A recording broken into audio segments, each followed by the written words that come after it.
De mes 7 dips préférés, lequel allez-vous choisir? Hello, aujourd'hui je vous propose une synthèse de mes meilleurs dips réalisés dans mes vidéos short. Je vais les classer du plus classique au plus surprenant et je vous dévoilerai enfin mon préféré. On va commencer par un grand classique italien, mon pesto basilic. Je passe la liste des ingrédients que vous retrouverez en description et dans le short. Voici la recette et ma note. Je commence par écraser les pignons de pain dans le mortier avec un peu de sel du moulin.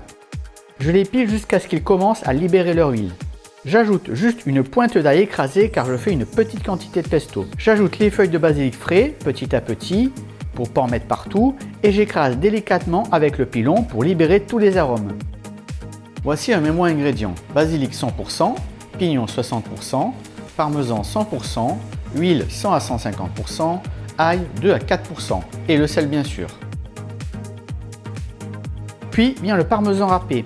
Je continue de piler jusqu'à obtenir une pâte bien homogène. On peut mettre du pecorino, fromage italien plus corsé que le parmesan, si on le souhaite. Moi perso, ce sera plus doux. Enfin, j'incorpore l'huile en 2 fois, tout en mélangeant jusqu'à la texture souhaitée. Comme vous le voyez, le mélange commence à être homogène. La consistance dépendra de la quantité d'huile d'olive. Je goûte, j'ajuste l'assaisonnement, un peu plus de sel dans mon cas. Voilà, il ne reste plus qu'à déguster. Toujours dans les classiques, on reste dans les pestos avec une version ensoleillée, mon pesto tomate séchée, version pour laquelle j'ai un petit faible. Là encore, je passe sur les ingrédients, direct, la recette et ma note. Je commence par déposer les tomates séchées dans le bol. J'utilise celle du commerce parce que les faire soi-même, c'est vraiment trop long. J'ajoute les amandes que j'ai fait griller 2 minutes au four. Ça c'est rapide et ça change tout.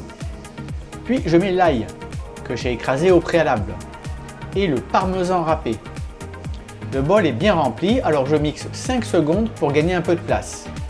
Parfait, je peux maintenant verser l'huile d'olive.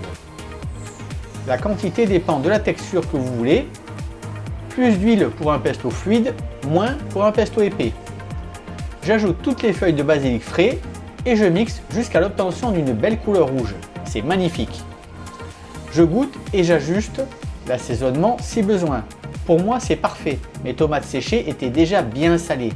Résultat, il ne reste plus qu'à déguster. Maintenant, on quitte l'Italie pour le Maghreb avec un autre classique revisité, mon houmous au poivron. Comme précédemment, je passe sur les ingrédients disponibles en description. Voici la recette et ma note. On commence par verser les pois chiches dans le mixeur. Puis, on ajoute une belle cuillère à café de tahini. Puis, un peu d'ail écrasé. Attention à ne pas en mettre trop, sinon faites-le rôtir avec les poivrons.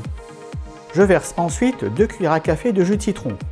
Je mixe une première fois, mais ça manque un peu de liquide. Si vous faites un houmous classique, vous pouvez ajouter l'eau des pois chiches et un peu d'huile d'olive. Moi, je vais ajouter les poivrons qui sont bien juteux. La quantité est parfaite, mais vous pouvez ajuster la consistance à ce moment-là. Je finis par assaisonner avec du poivre, du sel et une demi-cuillère à café de paprika.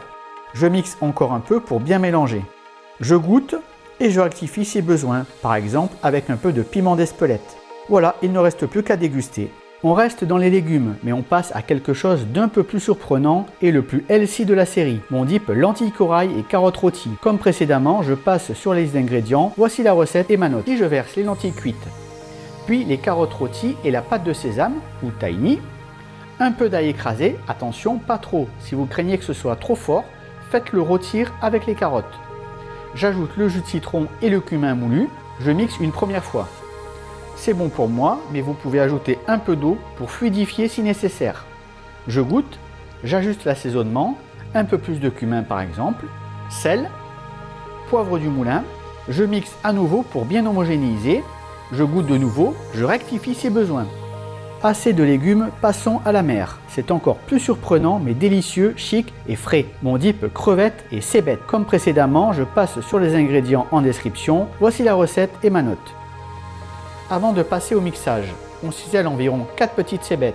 Je ne vous le montre pas, mais je récupère le jus et les zestes d'un demi-citron. Cela suffit largement. Maintenant, je dépose les crevettes cuites au fond du mixeur et je tasse un peu. J'ajoute la crème fraîche, la mayonnaise. Je mixe une première fois, je teste la texture et le goût et je mixe plus ou moins les crevettes à ma convenance. J'ajoute dans un deuxième temps l'assaisonnement, les cébettes, les zestes de citron et enfin le jus de citron. Je mélange un peu et je goûte de nouveau. Il manque plus qu'un peu de poivre et un peu de sel. Je mélange une dernière fois. Je goûte j'ajuste l'assaisonnement si nécessaire. C'est bon pour moi. On passe à un dip sucré-salé très original, mon dip Bruciou moutarde miel. Comme pour le précédent, je passe sur les ingrédients en description. Voici la recette et ma note. Je commence par déposer le Bruciou corse dans le bol. Sur le blog, j'ai cherché par quoi remplacer le Bruciou si ça vous intéresse. J'ajoute la moutarde à l'ancienne et le miel. Évidemment, choisissez un miel de qualité avec du goût. Puis je mets l'ail que j'ai écrasé au préalable. Je mixe jusqu'à l'obtention d'une belle texture crémeuse. Je sale, je poivre, je goûte et j'ajuste l'assaisonnement si besoin.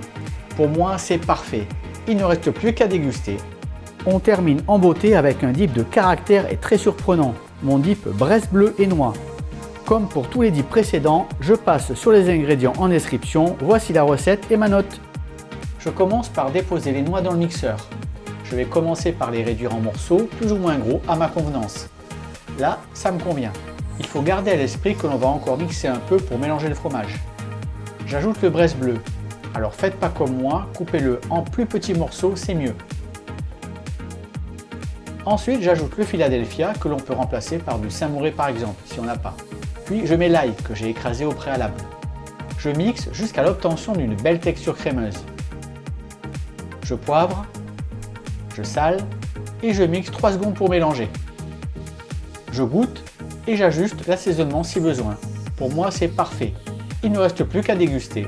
Voilà mon classement final qui est strictement personnel. Vous avez compris que tous ces dips sont excellents. Alors mon préféré est le dip Bresse bleu et noix. Son caractère et sa simplicité font toute la différence. J'espère que cette vidéo vous sera utile autant qu'à moi.